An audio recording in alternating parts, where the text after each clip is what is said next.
Hello students, in the video 11th standard business mathematics chapter 9 correlation and regression analysis exercise 9.2 11th sum இந்த வீடியோல பார்க்க போறோம். question பார்க்கலாம். The two regression lines were found to be 4x minus 5y plus 33 is equal to 0 and 20x minus 9y minus 107 is equal to 0. Find the mean values and coefficient of correlation between x and y. So இங்கே என்ன கொடுத்துருக்காங்கன்னா ரெண்டு equations கொடுத்துருக்காங்க. எது y on x equation எது x on y equation நமக்கு தெரியாது. இந்த ரெண்டு ஈக்குவேஷன் வச்சு நம்ம mean values of x and ஒய்யும் and coefficient correlation between x and ஒய்யும் கண்டுபிடிக்க சொல்லியிருக்காங்க. So first mean values of x and y நம்ம கண்டுபிடிக்க போகிறோம். அது எப்படி கண்டுபிடிப்போம்னா போத் ஈக்குவேஷன்ஸையும் நம்ம சால்வ் பண்ணி அதில் எக்ஸ் அண்ட் ஒய் வேல்யூஸ் கண்டுபிடிச்சோன்னா அதுதான் mean values of x and y. So அதுக்கு நான் ரெண்டு ஈக்குவேஷனுக்கும் ஈக்குவேஷன் 1 அண்ட் ஈக்குவேஷன் 2 நான் நேம் பண்ணிக்கிறேன். ஸோ ஈக்குவேஷன் 1 அண்ட் 2 நான் சால்வ் பண்ணுறேன். எப்படி நான் சால்வ் பண்ணுறேன்? ஈக்குவேஷன் 2ல் இங்கே பார்த்தீங்கன்னா 20xன்னு இருக்குது அண்ட் ஈக்குவேஷன் 1ல் 4xன்னு இருக்குது. ஸோ இந்த 4 5ஆல் மல்டிப்ளை பண்ணேன்னா எனக்கு 20xன்னு கிடைக்கும். ஸோ அதனால் இந்த ஃபர்ஸ்ட் ஈக்குவேஷனை நான் ஃபுல்லாக 5ஆல் மல்டிப்ளை பண்ணிக்கிறேன். ஓகே, நெக்ஸ்ட்டு அதை 5ஆல் மல்டிப்ளை பண்ணி ஃபர்ஸ்ட் ஈக்குவேஷனை எழுதிட்டு அண்ட் தென் நான் செகண்ட் ஈக்குவேஷனை எழுதிக்கிறேன். ஸோ நான் அந்த ரெண்டு ஈக்குவேஷனை சப்ட்ராக்ட் பண்ண போகிறேன். சப்ட்ராக்ட் பண்ணுறதுக்கு என்ன பண்ணணும்? கீழே இருக்க நம்பர்ஸ் எல்லாத்துலேயும் நான் சைன் சேஞ்ச் பண்ணணும். ஸோ எல்லா நம்பர்ஸையும் சைன் சேஞ்ச் பண்ணி நான் சால்வ் பண்ணால் எனக்கு -16y is equal to -272 கிடைக்குது. So y is equal to என்னவா இருக்கும்? -272 by -16 இருக்கும். ஸோ இது ரெண்டுத்தையும் நான் டிவைட் பண்ண எனக்கு 17 கிடைக்குது. ஸோ என்னோட y bar 17. நெக்ஸ்ட்டு பார்த்தீங்கன்னா எக்ஸ் வேல்யூ கண்டுபிடிக்கணும். எக்ஸ் வேல்யூ எப்படி கண்டுபிடிக்கலாம்? y வேல்யூ கண்டுபிடிச்சிட்டோம். ஸோ அந்த y வேல்யூவை ஏதாவது ஒரு ஈக்குவேஷனை நம்ம சப்ஸ்டியூட் பண்ணால் நமக்கு எக்ஸ் வேல்யூ கண்டுபிடிச்சிடலாம். ஸோ நான் இங்கே ஃபஸ்ட் ஈக்குவேஷனில் நான் சப்ஸ்டியூட் பண்ணுறேன். Okay, so 4x minus 5 into instead of y நான் 17 எழுதிக்கிறேன். ஓகே, y bar 17 இல்லையா? ஸோ அதை எழுதிக்கிறேன். is equal to -33. ஸோ இதை நான் சப்ஸ்டியூட் பண்ணி எனக்கு x 13 கிடைக்குது. அதுதான் நம்மளோட x bar. Okay, so next நம்மள கொஸ்டினில் correlation coefficient between x and y கண்டுபிடிக்க சொல்லியிருக்காங்க. ஓகே, அது கண்டுபிடிக்கிறதுக்கு முன்னாடி நம்ம relationship between correlation coefficient and both regression கோஎஃபிஷியன்ட்ஸோட ஈக்குவேஷன் தெரிஞ்சுக்கணும். Okay, that is r is equal to root of pxy into byx. இதுதான் அதோட ஈக்குவேஷன். ஓகே, நம்ம நெக்ஸ்ட்டு தெரிஞ்சுக்க வேண்டியது ரெண்டு கண்டிஷன்ஸ். அது என்னென்ன கண்டிஷன்ஸ்னால் ரெண்டு கோஎஃபிஷியன்ட் அதாவது ரெண்டு regression கோஎஃபிஷியன்ட்ஸும் cannot be greater than 1. 1க்கு மேலே இருக்க முடியாது. அண்ட் ஏதாவது one of the equation can be greater than 1. அதாவது ஏதாவது ஒரு equation for example bxy greater than 1 for example 1.5 அந்த மாதிரி இருக்குன்னு வச்சுக்கோங்களேன். இந்த byx கண்டிப்பாக 1க்கு கீழே தான் இருக்கணும்.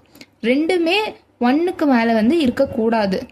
ஆர் இந்த ரெண்டு ஈக்குவேஷனும் லெஸ் தென் 1 இருக்கலாம். ஓகே, அதுதான் இதோட கண்டிஷன். ஓகே, ஸோ இதுதான் அந்த ரெண்டு கோஎஃபிஷியன்ஸோட ரிலேஷன்ஷிப்போட ஈக்குவேஷன். ஸோ இந்த கண்டிஷன்ஸ் அண்ட் இந்த ஈக்குவேஷன்ஸ் எல்லாம் மைண்டில் வச்சுட்டு இப்போது இந்த ரெண்டு ஈக்குவேஷன்ஸில் நம்ம ஏதாவது ஒரு equation x on y or y ஆன் எக்ஸை நம்ம சூஸ் பண்ணி வச்சுக்கலாம். ஓகே, அந்த ரெண்டு ஈக்குவேஷனையும் ஆஸ் பர் தட் ஃபார்மேட் நம்ம எழுதிக்க போகிறோம். ஃபார் எக்ஸாம்பிள் இந்த ஈக்குவேஷனை நான் y on xன்னு எடுத்துக்கிறேன் வச்சுக்கோங்களேன். இந்த ஈக்குவேஷனை நான் y on xன்னு எடுத்துக்கிறேன். ஓகே, ஸோ y on xல யூஸ்வலாக என்ன வரும் equation? y is equal to some coefficient of x plus or minus ஒரு கான்ஸ்டன்ட் இருக்கும். அதுதான் அந்த y on xோட ஈக்குவேஷன் ஃபார்மேட். ஸோ அந்த ஃபார்மேட்டுக்கு இந்த சம்மை நான் அப்படியே எழுதிக்கிறேன். ஓகே, இங்கே -9y இருக்குது is equal to 20x இந்த சைடு வந்தால் -20x ஆகிடும். -107 இங்கே இந்த சைடு வந்தால் +107 ஆகிடும். So y is equal to 9 ரெண்டு வேல்யூஸ்க்கும் டினாமினேட்டரில் போயிடுச்சுன்னா நமக்கு ஃபைனலாக y is equal to 20/9x -107/9 கிடைக்கும். ஓகே, நான் சொன்ன ஃபார்மேட் படி பார்த்தோன்னா இந்த கோஎஃபிஷியன்ட் தான் byx. ஓகே, இந்த கோஎஃபிஷியன்ட் தான் byx. So byx is equal to 20/9 is equal to 2.22ன்னு கிடைக்குது. இப்போ என்னன்னா இங்கே ஒரு ஈக்குவேஷன் வந்து கிரேட்டர் தென் 1 இருக்கா, அதாவது ஒரு கோஎஃபிஷியன்ட் வந்து கிரேட்டர் தென் 1 இருக்கா. நான் முன்னாடி சொன்னேன் இல்லையா, ஒரு ஈக்குவேஷன் கிரேட்டர் தென் 1 இருந்தால் இன்னொரு ஈக்குவேஷன் கண்டிப்பாக லெஸ் தென் 1 தான் இருக்கணும். அந்த இன்னொரு ஈக்குவேஷனும் லெஸ் தென் 1 கிரேட்டர் தென் 1 இருந்ததுன்னா நம்ம அசியூம் பண்ணோம் இல்லையா, இதுதான் y on x, இதுதான் x on yன்னு, அந்த அசம்ஷன் வந்து ராங்குன்னு எழுதணும். ஓகே, நெக்ஸ்ட் பாருங்க. ஸோ இந்த ஈக்குவேஷன் வந்து நான் y on xன்னு எடுத்துக்கிட்டேன். ஸோ ஃபர்ஸ்ட் ஈக்குவேஷன் வந்து நம்ம இப்போ x on y அசியூம் பண்ணி எழுத போகிறோம். ஸோ இந்த ஈக்குவேஷன் பாருங்கள், as per x on y படி எழுதுவோம். ஸோ x on yல எப்படி இருக்கும் அந்த format? So x is equal to some coefficient of y plus or minus some constant, அதுதான் இருக்கும். ஸோ இந்த 4x அப்படியே வச்சுக்கிட்டு மற்ற எல்லாத்தையுமே அந்த சைடு கொண்டு போகிறேன். ஸோ சைன் சேஞ்ச் ஆகிடும் அக்கார்டிங்லி. ஸோ -5x வந்து +5x ஆகிடும், +33 வந்து -33 ஆகிடும். So x is equal to 4 வந்து ரெண்டு வேல்யூக்கும் டினாமினேட்டரில் போயிடும். அப்படி போச்சுன்னா x is equal to 5/4y -33/4ன்னு கிடைக்கும். ஸோ நான் சொன்ன ஃபார்மேட்டில் சம் கோஎஃபிஷியன்ட் ஆஃப் y இருக்கு இல்லையா, ஸோ இந்த கோஎஃபிஷியன்ட் தான் bxy. Okay, so bxy is equal to 5/4 which is also greater than 1. So நான் சொன்ன கண்டிஷன்ஸ் வந்து இது சாட்டிஸ்ஃபை பண்ணாததுனால அவர் அசம்ஷன் இஸ் ராங்குன்னு நம்ம இங்கே எழுதிடணும். ஓகே, ஸோ இந்த ஈக்குவேஷன் வந்து is not y on x and இந்த ஈக்குவேஷன் இஸ் வந்து is not x on y equation. So இதை நான் வந்து உல்டாவாக நான் அசியூம் பண்ணிக்க போகிறேன். ஸோ இந்த ஈக்குவேஷனை வந்து நான் x on yனும் இந்த ஈக்குவேஷன் வந்து நான் y on xன்னு அசியூம் பண்ணிக்க போகிறேன். ஸோ அதுபடி இந்த ஈக்குவேஷனை நான் வந்து y on xன்னு அசியூம் பண்ணிக்கிட்டேன்னா அந்த ஃபார்மேட்டுக்கு இப்போ கொண்டு வரணும். ஸோ -5ஐ அந்த இடத்துல வச்சுட்டு மற்ற எல்லாத்தையுமே ஈக்குவேஷனுக்கு அந்த பக்கம் அது ஈக்குவல் டு அந்த பக்கம் கொண்டு போகிறேன். ஸோ இது -4x ஆகிடும், அது -33 ஆகிடும். ஸோ அதுதான் எழுதியிருக்கேன். ஸோ இங்கே எல்லா சைடுமே மைனஸ் இருக்கிறதுனால இந்த ஹோல் ஈக்குவேஷனே டிவைடட் பை மைனஸ் பண்ணிக்கிறேன். பண்ணேன்னா எல்லாம் ப்ளஸ் வேல்யூ ஆகிடும். So y is equal to இந்த 5 வந்து ரெண்டு வேல்யூக்கும் டினாமினேட்டரில் போயிடும். போச்சுன்னா 4/5x ப்ளஸ் 33/5 கிடைக்கும். ஸோ நான் சொன்னேன் இல்லையா, சம் கோஎஃபிஷியன்ட் ஆஃப் x கிடைக்கும்.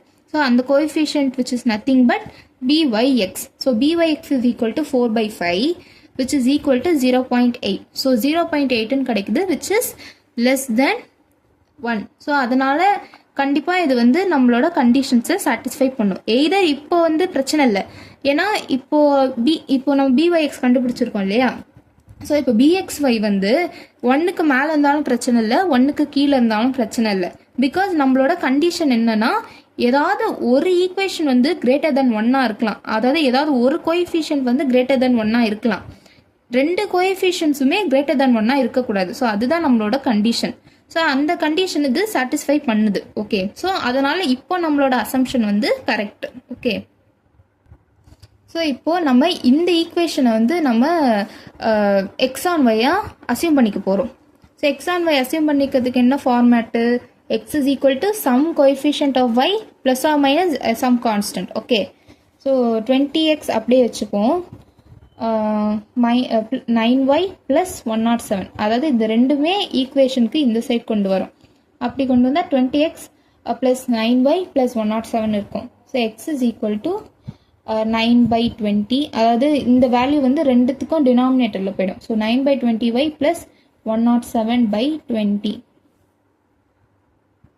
So some coefficient of y. So இந்த கோஎஃபிஷியன்ட் தான் bxy, நம்மளோட bxy. So bxy is equal to 9/20 which is 0.45 which is less than 1. So நம்மளோட கண்டிஷன்ஸ் எல்லாம் சாட்டிஸ்ஃபை பண்ணுது. ஸோ our assumption is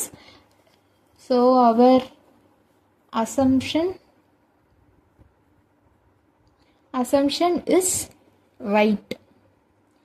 இப்போ வந்து நம்ம கோரிலேஷன் கோஎஃபிஷியன்ட் கண்டுபிடிப்போம். Okay, correlation coefficient is equal to root of bxy into byx. So இதுதான் correlation coefficient and regression கோஎஃபிஷியன்ட்ஸோட relationship. அதை இந்த ஃபார்முலாவில் தான் நம்ம வந்து டிஸ்கிரைப் பண்ணுறோம். So correlation r is equal to bxy தான் நமக்கு 0.45 கிடச்சிது. அண்ட் byx அண்ட் பிஒய்எக்ஸ் வந்து நமக்கு 0.8ன்னு கிடச்சிது இல்லையா? ஸோ இப்போ இது ரெண்டுத்தையும் மல்டிப்ளை பண்ணி ரூட் எடுத்தோன்னா நமக்கு R is equal to 0.6ன்னு கிடச்சிருக்கு. Okay, so this is the correlation coefficient and mean values வந்து for x is equal to 13 and for y is equal to 17. இதுதான் x bar and y bar. So அவ்வளோதான் இந்த some. உங்களுக்கு ஏதாவது இந்த சம்மில் doubt இருந்ததுன்னா கண்டிப்பாக கமெண்ட் பாக்ஸில் கமெண்ட் பண்ணுங்கள்.